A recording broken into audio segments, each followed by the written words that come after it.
What's up, guys? This is Jan for Chess24. We are looking at the game between world champion Magnus Carlsen and Dutch star Luc van Wely, played in round number 9 of the Tata Steel Masters.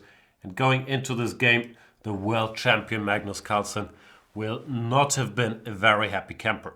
He lost in round number 8 to Richard Rapport in very uncharacteristic fashion. He just overpressed, or not even overpressed, but took way too many risks in a position that did not warrant it and lost very quickly. So Magnus Carlsen only on 4.5 out of 8, a whole point behind tournament leader Wely. So Luc van Wely has his own problems. He has 1.5 out of 8, if I counted correctly. Luc has been struggling with problems in the opening and with time trouble throughout the tournament. So not an ideal pairing to be black against the world champion either. Magnus Carlsen opens with 1e4. There's another narrative surrounding Magnus Carlsen on the day of this game. That narrative is if he were to lose this game, and Fabiano Caruana, who's playing in the first round in Gibraltar at the same time, were to win his, then Magnus Carlsen, for the first time in, 7 years, could lose his number 1 spot in the world rankings. So stakes are quite high on multiple fronts. Luc van Wely, as he tends to, goes for the Sicilian. Luc doesn't really have a plan B. If things go wrong, he can't switch to solid openings. But he does not play the Najdorf against Magnus, but changes his repertoire up a bit, switching to the Scheveningen. The Scheveningen with e6 and d6 was a Kasparov favorite in the 80s and 90s, but nowadays it's a bit out of fashion because of the so-called Keres attack, the move g4. In the Najdorf, it's not so easy. Just for comparison's sake. It's not so easy to get that g4 move in. Therefore, nowadays, in the Najdorf, h3 is actually arguably the most popular move, just preparing g4. While in the Scheveningen, you can just play it. Many options to meet g4, but nothing is supposed to equalize. Van Wely went with h6, giving white, once again, a big choice. I can't claim to be a specialist here. Bishop e3 is a move, g5 is a move, I'm sure h4 is a move. Magnus Carlsen plays bishop to g2, which is also a well-known move. Van Wely reacts with knight to c6, at least threatening this pawn. So white has to do something about it, and Carlsen decides to settle on the very normal h3, saying, now that your knight is on c6, I don't really mind giving this tempo back by playing h3, because this is not a direct transposition into any Najdorf lines anymore. Not sure my logic holds up there, but h3 is a sensible move defending the pawn. Van Wely decides to react very sharply with a move that makes a lot of sense positionally, but also takes a lot of risks. Typical Van Wely fashion, he plays the move g5 here, not a common move. More often than not, you see bishop e7 here in practice when the game is just beginning. g5, of course, has the very ambitious plan to put this knight on e5 fortified here and not allowing white to challenge it with f4, because it would be met with g takes f4. The downside is, firstly, this king can no longer castle. Kings are very safe. And secondly, white can start concrete operations because g5 also loses a bit of time. Many moves here, bishop e3 would be standard play, but Carlsen decides to force the issue with knight takes c6, b takes c, and e5. Unleashing this bishop on g2. Black only has one move that does not lose directly, or loses maybe a bit too strong. D takes e5 doesn't necessarily lose, but it's still running into a world of hurt. Queen takes d8 being one possibility. After king takes d8, bishop takes c6, rook b8. The computer says this is not too terrible for black, but there are other options. The computer gives h4 for whatever reason, but the human alternative is just to be extremely greedy and keep your material here and ask black to justify his investment. Would have been curious to see what Carlsen would have chosen after d takes e5, but it seems like it doesn't quite equalize. Therefore, Van Wely goes for knight to d5. It has to be said that Van Wely once again already had spent quite a bit of time to get here. His opening preparation not in great shape in this Wijk tournament. Knight d5, of course, a nice square to go to. Carlsen's point is just to play e takes d6. First of all, weakening the black structure long term. c6 no weak pawn. Secondly, opening some diagonals for his pieces to harass black later. bishop takes d6 would be well met by knight to e4, playing to go c4. So Van Wely takes with a queen, maybe hoping to meet knight e4 with queen to e5, and to put this bishop potentially on this diagonal. But Carlsen says he's in no particular rush. Knight e4 was a fine move, but the world champion instead decides to just castle. Now, if black developed, bishop g7, for example, is very strongly met with knight e4 and c4 comes. The d6 square is weak. The bishop tries to cover the d6 square by going to e7. White is another tremendously strong move, which I guess Magnus had foreseen. Knight to e2, not allowing any black knights to come to f4 and preparing c4, which cannot be stopped by bishop a6. Remember this motive, we'll see it later. White goes c4 anyway. After bishop takes c4, there would be a double attack against h8 and c4. LPDO, loose pieces drop off, as I learned from an old John Nunn book. This is verified here. So Van Wely starts with bishop to a6, fighting against these c4, or maybe against these knight e2 ideas as well. After rook e1, however, he's by no means out of the woods. All the problems remain. Knight takes c3 never really works for black, because the c6 pawn is still loose.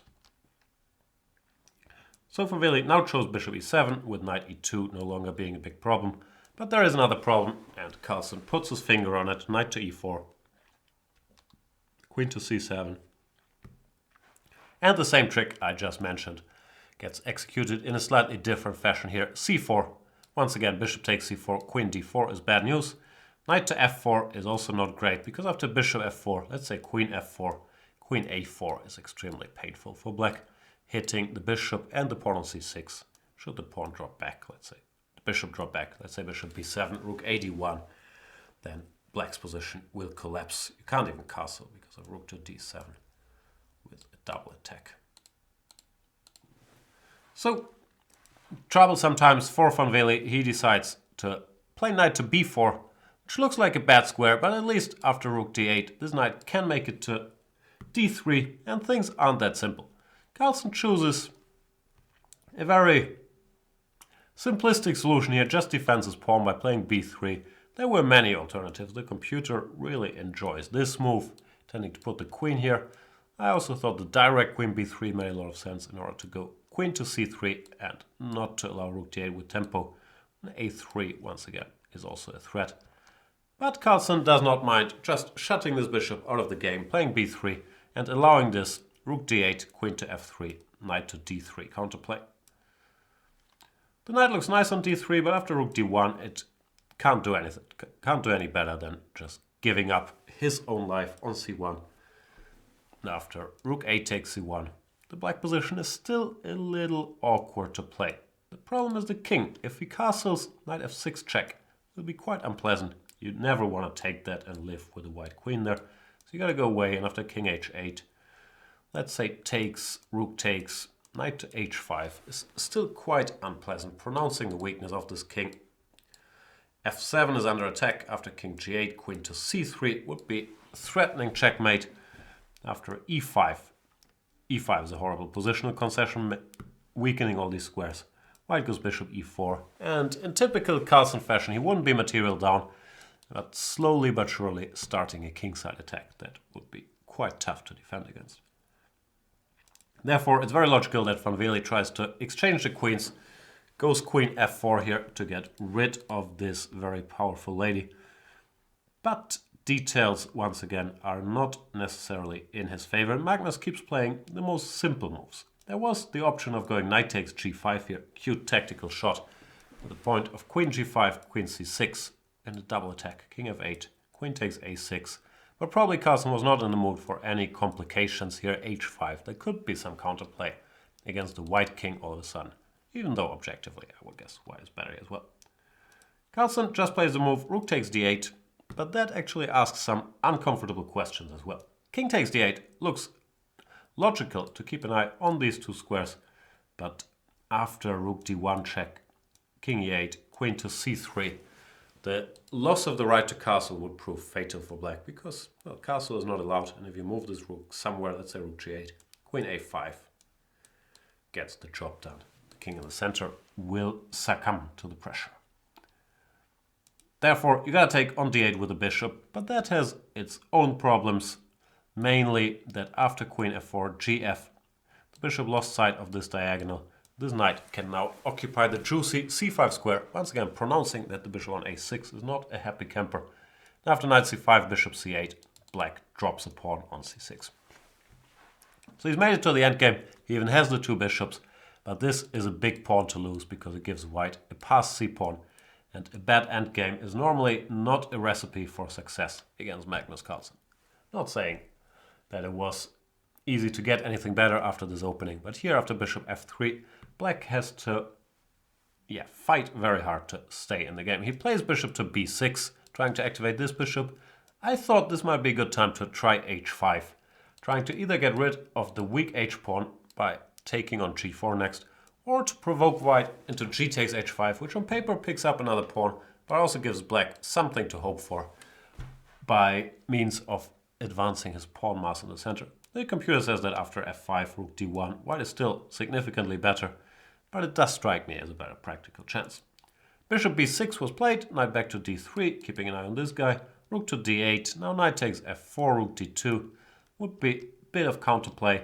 Therefore, Magnus plays a more precise knight to b4. When rook d2 does not really hit this pawn, and after c5, bishop c7 also does not hit any potential knights on f4. Therefore, Wely does not play rook d2, but instead plays bishop d7, trying to cover the c6 square.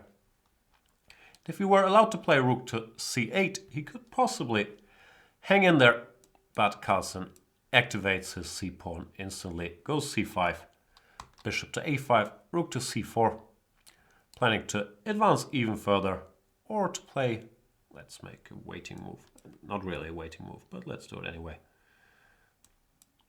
After c6, bishop c8, c7, the end would be very near. So rook to c8, black has to do something about this pawn, and here Carlsen takes an interesting decision, which you could argue about, but I'm sure he knew what he was doing. He goes c6, allowing black to take here and reach a rook endgame.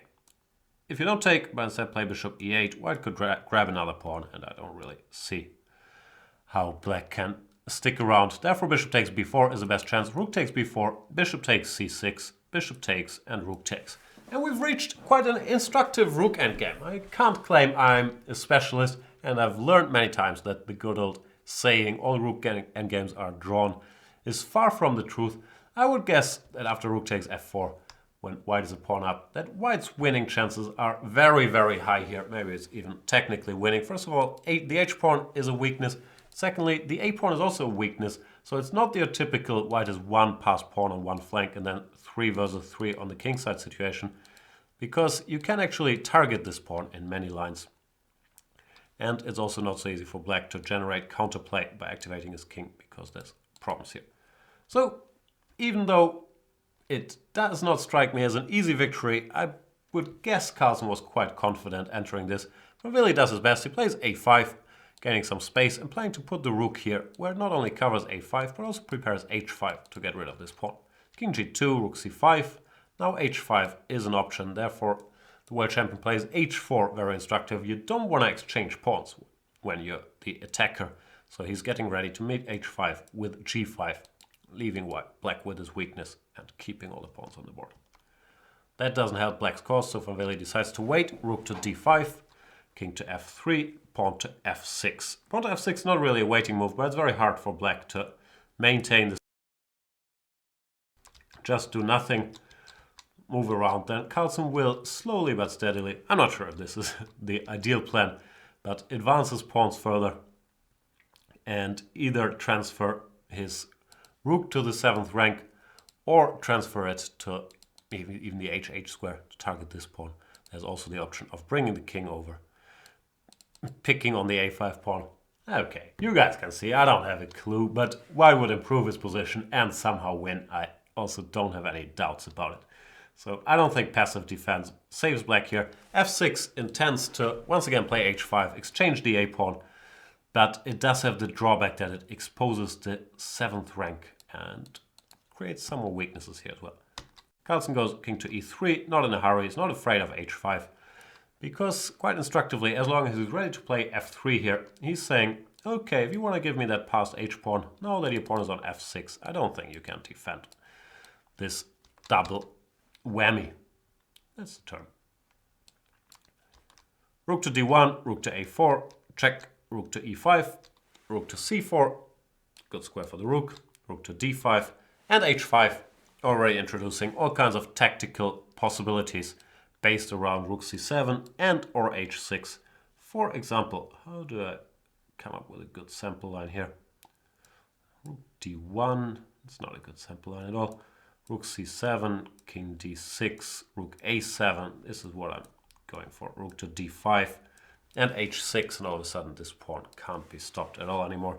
So black is really done by his two weaknesses, one being the pawn on a5, the other being the white h-pawn. If we can count that as a weakness, we probably can. Van Wely plays rook d2, rook a4, just not allowing anything, forcing the rook back, and king to e3, taking his time, rook g5, rook c4.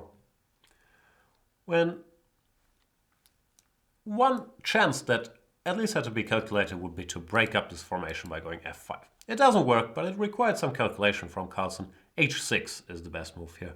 The point being that if you go, let's say, fg4, this pawn can't be stopped. This is a typical tactic. h7, rook h5, and rook to c8. Remember this trick. You are threatening h8 rook or h8 queen, probably queen, and after takes, rook c7 check.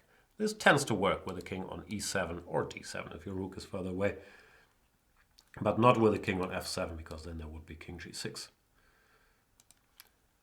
Instead, after h6, if king f6, white also wins by more straightforward means. This pawn on a5 is once again too weak, for example. ef5, rook a7, picking it up sooner or later, and rook f5 with these two weaknesses. Black is also completely lost. Therefore, Van Wely didn't go f5, played king d6, but after king f4, things really haven't improved much. Rook to d5, rook to c8, threatening the march of the h-penguin all the way to h8, and there's very little black can do about it. Rook d4 check, king g3. Most resilient was probably to give a check first, king h4, and now I don't even know, everything loses. King d7, rook a8 also targets the h-pawn. The a-pawn, sorry. That's just nothing black can do. Rook d5, h6. So yeah, hard to say where Luke went wrong. Maybe it's just a lost rook endgame and there were no problems to be posed. Because in the game after king to d7, white is already very much winning by force. Rook to a8, once again targets this pawn and threatens h6, h7, h8. Rook d3, king g2, rook d2, king f3, and black does not have time to take on a2 because of the trick we've already seen. h6, rook h2, h7, and if rook takes h7, rook a7 check picks up the rook. The rest is agony, just a few more checks.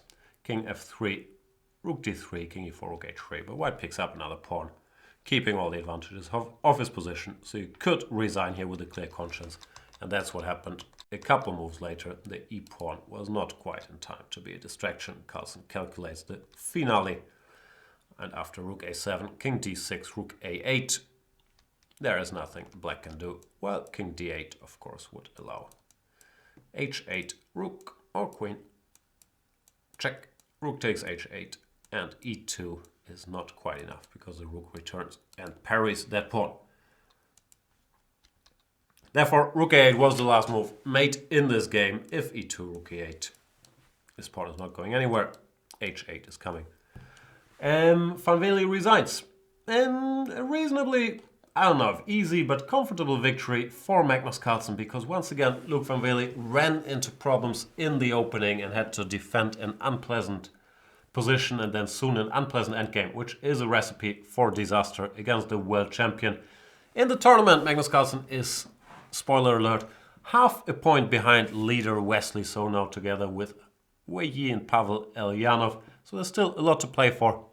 Stay tuned and thank you for watching this highlight video. Bye.